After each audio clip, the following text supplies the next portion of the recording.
How's it, Pieter? It's guys. Yes, I stole that from Graham Stephan.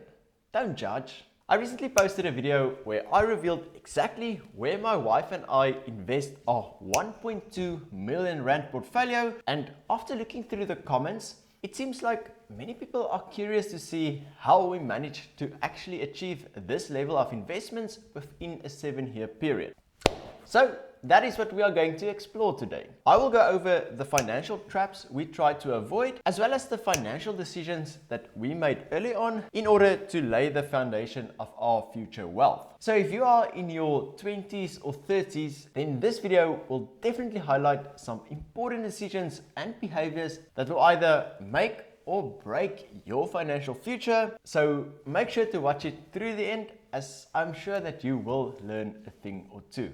Okay, let's see what the Money Marx team did in order to achieve our financial goals. Now, as the OGs of the channel would know, I am all about complete transparency and hate to be pretentious. So right off the bat, I do want to mention that we were extremely blessed and fortunate in many ways. My dad instilled a lot of financial and business sense into my mind from a very young age. I started my first business when I was probably around 6 years old, raising and selling kapokkie hoendertjies. This taught me the value of keeping track of income and expenses, and that in order to earn money, you need to provide a product or a service that other people find valuable. We had to work for our monthly allowances by washing the cars, tracking out the bossies and cleaning the dishes. And what was interesting to me was that my father did not pay a fixed amount every month.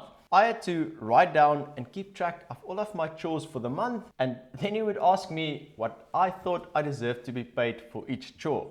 Now, as a 6-year-old, I didn't know or understand how to determine the monetary value of a task, and overestimated the amount almost every time. He then explained to me that the easier the task, the more people are able to do it, and therefore the less it will be paid. So this made me realize from a very young age that if I one day want to make more money than the average Joe, I would have to acquire the skills to perform more complex tasks and therefore to provide more value to society. Now, as a family of 6, we also did not have an abundance of money. My parents did their absolute best to provide us with everything we needed, but we were also taught that if we wanted to, for example, buy a special toy, we had to save up for it by using our hard-earned money. This is arguably the best gift that my parents could ever have given me, as it taught me how to save money and to deny myself instant gratification in exchange for my long-term goals. Apart from this,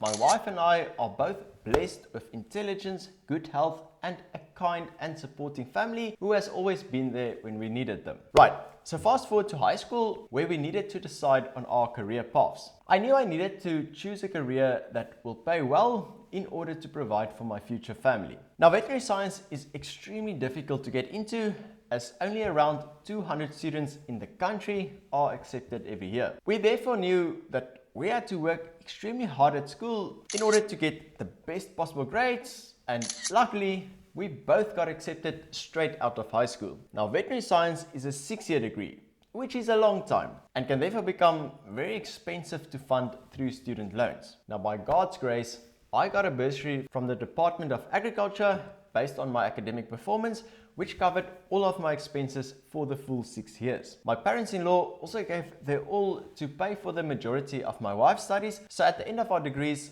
we had about 150,000 Rand worth of student loans that we needed to pay off. Our parents also provided us both with a second-hand car to use. I got a 2007 Peugeot 207 and my wife a 2012 Hyundai iX35. So again, for complete transparency's sake, we were privileged to have a decent paying degree, way less student debt than our peers, and a means of transport, which means we didn't have to take out expensive debt in order to buy a car. Now, for the first 3 months after I started working in 2020, I stayed in a flat outside an old Tannie's house, which was so small that I could brush my teeth, take a shower, use the toilet, and access the fridge all at once. I paid 2,100 Rand per month for rent, utilities, and breakfast every morning. Could I afford a better place?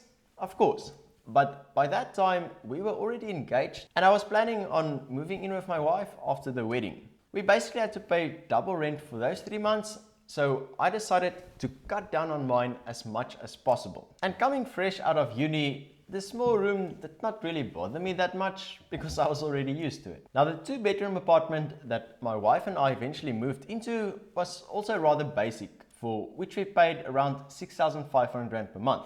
We tried to save as much as possible on utilities by, for example, switching off the geyser when not needed, only using the bare minimum amount of water, and not installing an aircon or a heater, but rather using a fan and comparses, which we still do to this day. Our utility bill for both water and electricity was around 800 Rand per month. We worked at the same practice, which was only about 4 kilometers away, so we carpooled most of the time, which also saved us a lot of money on fuel. Now, from the very first day that we earned our first salaries, we committed to invest between 25 and 35% of our monthly paychecks into both our tax-free savings accounts and retirement annuities, and then we added whatever else we could to our emergency fund. This simply meant that we had to survive with the money that was left over after our savings, not save what was left over after our expenses. This method of paying yourself first is extremely powerful because not only do you start building up your golden nest egg, priming it for juicy compound interest over several decades, but you also learn that you don't need as much as you think you do in order to survive to the end of the month. Now, if you've been following my channel for a while now, you would know that around February 2022, we decided to take a break from being clinical vets. So I sold my noble steed of a Peugeot 207, packed up most of our belongings in storage, and then rode off into the sunset with whatever we could fit into my wife's car. From February to July, we focused most of our time on creating educational content, and although we both took massive pay cuts, this was an important and valuable time for us as it gave us the opportunity to take a step back and to take a good hard look at what we wanted to achieve with both our futures. During this time, we only stayed with family, which cut down our rent, utilities and food bills. We worked from home, so we barely spent anything on fuel. As such, we managed to cut our expenses by over 50%. And if you want to know how, then you can go check out this video and download the free ebook down in the description to gain access to a list of over 200 life hacks that we implemented in order to save our money during this time. In terms of insurance, I always request quotes from different brokers every single year and then compare them in order to find the cheapest option. I then send that to my current broker and ask them to match it, and usually they do. And if they can't, I simply move to the cheapest one if it makes sense. Insurance companies will always increase your premiums every single year, and if you don't query it, you will most likely pay way more than what you should. I also moved my car's wife's insurance to naked insurance, which saved us a good 350 Rand per month. If you want to check them out, then I have a link down in the description that you can use. Alright, now obviously this sabbatical could not last forever. So in July 2022, we moved to Cape Town, where we started working as vets again. And this is where things get interesting. Instead of signing long-term contracts again, we decided to rather locum.